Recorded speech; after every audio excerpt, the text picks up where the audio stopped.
আসসালামু আলাইকুম। কেমন আছেন সবাই? আপনাদের মাঝে আবার চলে আসলাম প্রাকৃতিক পরিবেশ নিয়ে।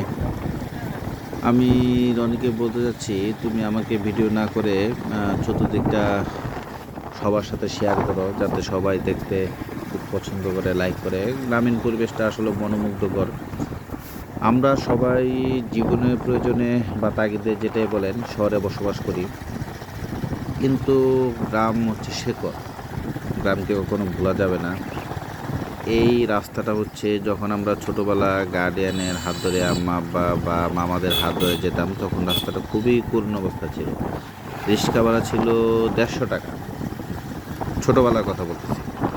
আর বৃষ্টি হলে তো সেই ভাড়া গিয়ে দেন 250, 300, 350 পর্যন্ত। রাস্তা কিন্তু 4 কিলো। কিন্তু এই এখন তো ডিজিটাল যুগ, উন্নত হয়ে গেছে, এখন সব দিকে আপডেট। এই যে আপনার এখন আসতে লাগে 10 টাকা। এই যে এই স্কুলটা দেখছেন, এই স্কুলটা লাল, ছোটোবেলা থেকে এই কালারটা দেখতেছে লাল। অবশ্য প্রাইমারি স্কুল কালারই লাল থাকে, কিন্তু এই স্কুলে সচরাচর অনেক দূর থেকে ব্যক্তিবর্গরা পড়তে আসছিল, যারা পূর্বতলা থানা, নেত্রকোনা ডিস্ট্রিক্টের জ্ঞানী জ্ঞানীগুণী লোকজন ছিলেন। তারা এই স্কুলে পড়াশোনা করেছেন, কারণ তখনকার আশেপাশে কোনো স্কুল ছিল না, এটাই একমাত্র স্কুল ছিল।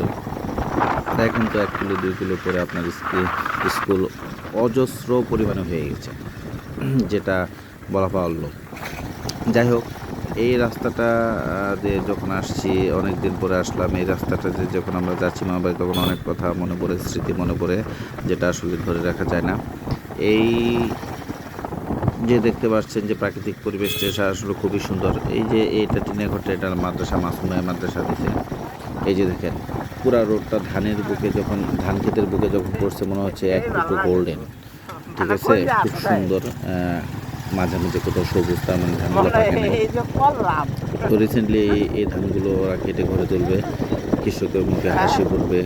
ঠিক আছে, ভালো লাগবে, তারা বাজার সাথে যাবে। এখন কিন্তু বেশি ঠান্ডাও না, গরমও না, তাই ভাবলাম যে একটু ঘুরে আসি। এই যে দেখেন খুব সুন্দর পরিবেশ।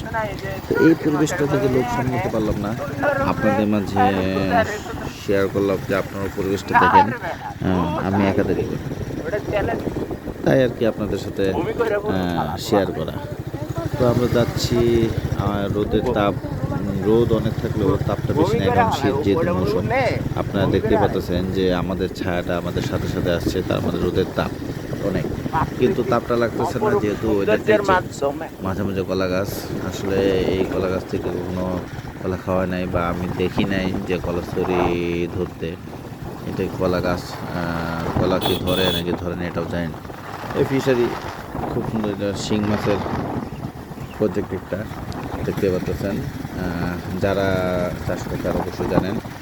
তো এই হচ্ছে গ্রামীণ পরিবেশ, আপনাদের মাঝে একটু শেয়ার করলাম, দেখালাম। কেমন লাগলো সবাই অবশ্যই ভালো লাগলে লাইক শেয়ার করবেন এবং কমেন্টে জানাবেন যে এটা কোথায়, যদি আমি উল্লেখ করে দিছি যে আসলে নেত্রকোনা জেলা, পূর্বতলা থানা। ওকে, ভালো থাকেন সবাই। আসসালামু আলাইকুম।